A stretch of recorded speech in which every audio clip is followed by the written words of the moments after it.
The celestial tubes, as they're referred to, some people call them air channels and tubes, out of the Great Pyramid. These are absolutely amazing. The celestial tubes, as you refer to them, I mean, and it's proper for you because other people have referred to them as tubes. There are tubes and channels, so to speak, from virtually all the spaces within the Great Pyramid, the main spaces that we know of today.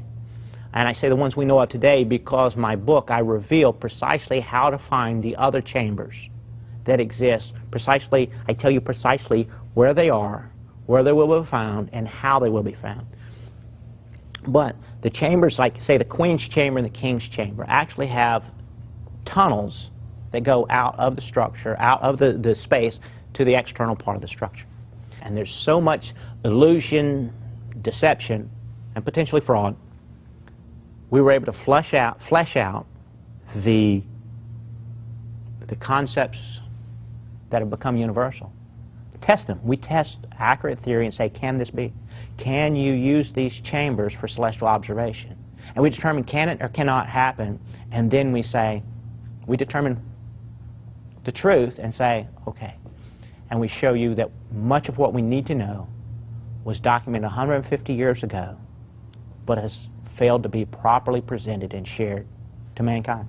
There were good mechanical designs and drawings before we started hypothesizing and running rampant with our ideas.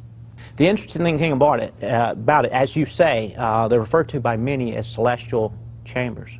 What the celestial observatory. What I found interesting is the drawings from Edgar and Smith from the 1850s indicate that every one of these chambers, tunnels, tubes, are bent. Not a single one is straight. And as I looked at that, I came to the realization that anyone in the world that's less than 150 years old who says these are for celestial observation, looking at stars or planets, is either deceiving you on purpose because they're dishonest, or they're deceiving you because they didn't do their research. What I show you, and maybe we can show it here with the screen behind me, is that from the 1850s we've known that these channels, say like in the King's Chamber, the King's Chamber is approximately 17 feet wide, 34 feet long, and 19 feet high. The celestial tubes are about 3 feet or waist high from the floor, which, unless they built this for midgets, there's no reason for them to be 3 feet off the floor to observe celestial observations. What they don't tell us, and the drawings from the 1850s tell us, and we know this, anyone that's been to the structure knows, that the holes are about 3 feet off the deck. They go horizontal. Therefore, there's nothing out there to look at. For about 4 to 6 feet through the first layer of rock, they make a 90-degree turn, and then they continue to make as many as 4 turns exiting out the structure. So if it goes out here, it exits there. There is no way in the world to observe anything celestial through any of those tubes or chambers. We've been deceived.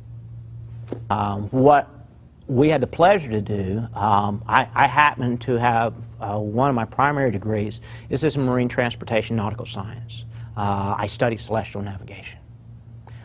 So I take a practical celestial look at them. And then we bring in some other sciences and some other backgrounds to study what they could be for. Fortunately, there are so many stories about what they could be or what they are that as we flesh out the hypothesis of others and either disregard or regard them as science and fact, then when we finish, we're actually left with the answer. We're actually left with a complete and simple answer.